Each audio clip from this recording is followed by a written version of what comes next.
సుమాత్రా దీవులు ఇండోనేషియాలో అక్కడ భూమి పలకల్లో వచ్చినటువంటి, కొంచెం అడ్డమంట జరగండి బాబు,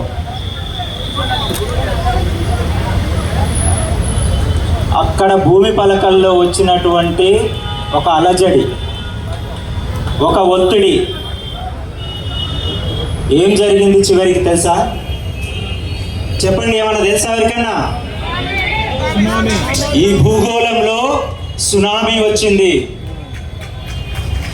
ఎక్కడో మధ్య ఆసియాలో ఉన్నటువంటి, ఇండోనేషియాలో ఉన్నటువంటి సుమత్రా దీవుల్లో వచ్చినటువంటి ఒక భూకంపం ఈ దేశంలో వేలాది మందిని నిరాశ్రయులని, మృదులను చేసినటువంటి పరిస్థితి.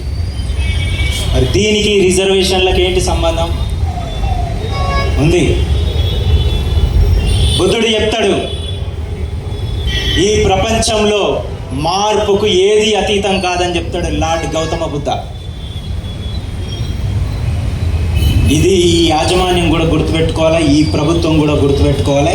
గత ప్రభుత్వంలో ఇదే వేదిక ద్వారా విద్యుత్ సౌధలో మనం హెచ్చరించినాం, మీ ప్రభుత్వాలు శాశ్వతం కాదు, ఈ ప్రభుత్వం పోతే ఇంకో ప్రభుత్వం వస్తుంది, కానీ ఈ ఉద్యోగులు శాశ్వతం. ఈ ఉద్యోగులు తర్వాత వాళ్ళ పిల్లలు, వాళ్ళందరూ కూడా తరతరాలు వస్తారు. ఒక సిస్టమ్ ఉంటుంది. ఆ శాశ్వతమైన వాళ్ళని నిరంతరం వేధింపులకు గురి చేసేటటువంటి ఏదైతే ప్రోగ్రామింగ్ ప్రభుత్వాలు, యాజమాన్యాలు చేస్తున్నాయో దానికి వ్యతిరేకంగా ప్రతి క్షణం, ప్రతి నిమిషం, ప్రతి గంట, ప్రతిరోజు మనము ఉద్యమాలు చేస్తూనే ఉండాలని చెప్పిండు బాబాసాహెబ్ అంబేద్కర్. బాబాసాహెబ్ అంబేద్కర్ రాసినటువంటి భారత రాజ్యాంగాన్ని తుంగలో తొక్కే ప్రతి పని వచ్చిన ప్రతి ప్రభుత్వాలు చేస్తున్నాయి. గత 10 సంవత్సరాల క్రితం నుంచి మొదలై 10 సంవత్సరాలుగా పరిపాలించినటువంటి గవర్నమెంట్ని మేము రిక్వెస్ట్ చేసినాం, ప్రభుత్వ ఉద్యోగులుగా మాకు కోడ్ ఆఫ్ కండక్ట్ ఉంది, మాకు కొన్ని రూల్స్ ఉన్నాయి, డెఫినెట్గా ఆ రూల్స్ని, ఆ కోడ్ ఆఫ్ కండక్ట్ని అతిక్రమించకుండానే మేము ప్రతి విషయం మాట్లాడతాం. ప్రజాస్వామిక వ్యవస్థలను అప్రజాస్వామికం చేస్తున్నటువంటి విషయాల పట్ల హెచ్చరించినాం, ఇది మంచి పద్ధతి కాదని చెప్పినాం. కానీ చివరికి వాళ్ళు వినలేదు, ఈరోజు ఇంట్లో పోయి కూర్చున్నారు.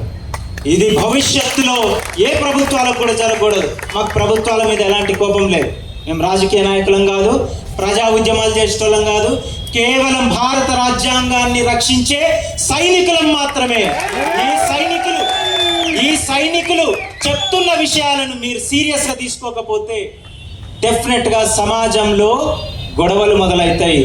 ఆ గొడవలకు ఆజ్యం పోసి కులాల మధ్య, మతాల మధ్య, వర్గాల మధ్య పంచాయతీలు పెట్టి మీరు చలిగాచుకుంటున్నటువంటి పరిస్థితికి చరమగీతం పాడకపోతే భవిష్యత్తులో మీరు కూడా ఇంటికి పోవాల్సినటువంటి పరిస్థితి ఏర్పడుతుంది. దయచేసి మేము ఈరోజు చేయడానికి కారణం ఏంటిది?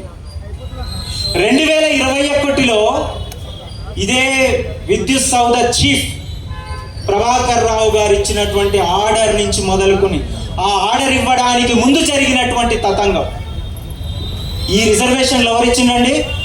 ప్రభాకర్ రావు గారు ఇచ్చిరా? కేసీఆర్ గారు ఇచ్చిరా? ఇందిరాగాంధీ ఇచ్చిందా?